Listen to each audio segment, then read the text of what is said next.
The boomer shooter audience is probably the most satisfied video game audience out there right now. Not only are we getting banger after banger, but each game is crafted with pure love, no greed inside. The indie nature of these games is a key element here. Devs can stick to their vision throughout the game's development, experimenting with weird ideas and engaging in early access to get their game out there and build an audience as soon as possible. This genre is shaped by its indie nature. There is no AAA boomer shooter because that's not what we think of as boomer shooters. So what makes a boomer shooter? Is it the low poly graphics, the map-based level structure, the gore, the attention and emphasis on player movement, the dev's ability to squeeze as much fun as possible with as little resources as possible, and how that translates into the screen? It's probably a combination of all that. There has been a lot of talk on the topic of what exactly is a boomer shooter, but the reality is, it doesn't matter. If the game is good, we are going to play it. If you enjoy games of this kind, then you have a long list of incredible games that are already out. Dusk, Proteus, Ultrakill, Coltec, and an even longer list of upcoming games. We are living in the golden era of boomer shooters with no end whatsoever in sight. Turbo Overkill caught me by surprise. I skipped its demo back in I don't even know how many Steam Next Fests ago, just because I didn't have enough time to play it, but I've seen the trailers. A movement-focused first-person shooter with a cyberpunk setting where the main character has a chainsaw leg and weapons with secondary fire modes like an autolock pistol and a flamethrower machine gun. Yep, that sounds right up my alley. Even with all that, I did not expect a game this goddamn good. With a cool plot, an endless flow of impactful upgrades that keep the player's toolset and combat loop fresh across its multiple levels, and absolutely no fear of breaking up its core gameplay by throwing some crazy ideas into the mix. Chapter 2 just released, and Chapter 3, the last one, is on its way. Turbo Overkill is up there in my favorite boomer shooter list, and that's quite a competitive list at this point. So I'm not saying that lightly. In Turbo Overkill, we follow the story of Johnny Turbo as we try to prevent Sin, a rogue AI, from taking over the world and achieving its goal of merging flesh and machine into one. But none of this matters because I'm only here for Sam, our car AI that is in no way, shape or form inspired by Iron Man's Jarvis, but extra witty. Sir, while I technically have no trap-specific sensors, my best guess? Trap. Definitely, probably a trap. The story here is great. Boomer shooters often treat story as a secondary thing or tell it based completely on environment cues. Turbo Overkill is not like that at all. There is a cohesive plotline setting the stage for the multiple maps that we play through, with most of the narrative coming from voice lines that we listen to as we traverse each level. The action is rarely ever stopped by storytelling, and the pace at which the plot advances is just right. The game is better because of its story. There are also cutscenes that are short and to the point, and they do a great job of portraying Johnny's personality purely through animation, while maintaining the first-person perspective.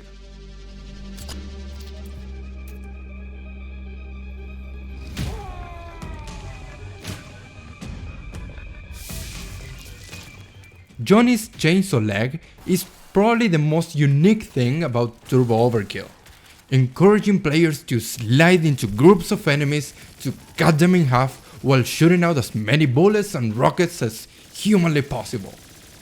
The pistols and their auto-target secondary fire that you start with steadily become just one of the many tools at the player's disposal to take out arenas of enemies. The moment you get used to a new toy, Turbo Overkill is happy to throw another one in your way. The minigun you just got can now turn into a flamethrower. Here is a rocket launcher. How about a grappling hook? Or wall running? A telefragging sniper, whatever that means. or even a new power-up that you just haven't seen before. It never stops, and along with more tools come new enemies that force the player to use them in a smart way and add them to their mental processing that is trying to decide what freaking weapon should I switch to next. Both combat and the off-combat rhythm of Turbo Overkill reminded me of Doom Eternal a lot. At many points in my playthrough, I was like, wait, I know this feeling, I've done this before. And it's not just that you're doing similar things that you do in other games, that happens all the time, but the actual feel of the character control and player input is very similar. The way you jump off a ladder and stick to the next one, all while maintaining full air control, is just so similar to Doom's platforming. And of course, the constant movement around the arena as you switch weapons, trying to deal the maximum amount of damage possible, depending on your next target. Add a grappling hook to the mix, rockets that recharge after a cooldown period, and a set of enemies that complements the character's toolset, forcing the player to adapt to each situation. I can hardly think of a better thing to say about a game than the fact that it subconsciously reminded me of Doom Eternal. Chapter 1 boss fights? Not bad. Not bad at all. Chapter 2 boss fights? The worst part of the game by far. It's like they sat down and thought, okay, how do we make a boss that plays perfectly into all the weakest parts of our combat system? Oh, right, we make a fast-moving, small target that will almost one-shot the player if they take damage from point blank, but since it's a small target, shooting at them from a distance is horrible. Where Chapter 1 has big bosses with properly telegraphed attacks that force the player to move intelligently while shooting at the weak points, Chapter 2 is like, nope, let's just make the player's life miserable. Turbo Overkill is not afraid to try some crazy shit to change the pace of his gameplay from time to time, like flying your car from building to building while laying fire on enemy lines. These sort of sections are okay. They accomplish the goal of switching things up for a while without overstaying their welcome. So, I played through the entire first chapter in the hardest difficulty. Big mother effing mistake. I guess I should have followed the instructions on that one. You should not play the game in this difficulty the first time around, nor the second, to be honest, unless you are an absolute masochist. Enemies move faster, there are no health packs in the map, projectiles are also way too fast, and you get one shot by pretty much any stray bullet that you happen to dash into. There is no room whatsoever for mistakes, which is okay, but the game is clearly not designed for this. In arena encounters where Turbo Overkill's combat shines, this is fine. Still insanely hard, but fair. A special remark on fair.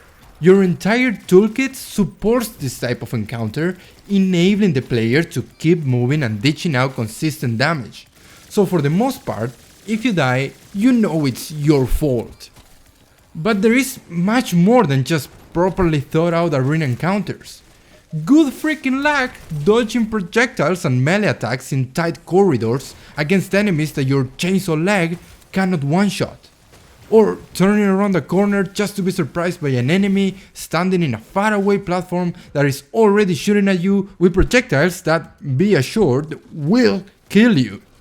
So for the second chapter, I dropped to the next difficulty and holy shit, I 10x'd my enjoyment of the game instantly.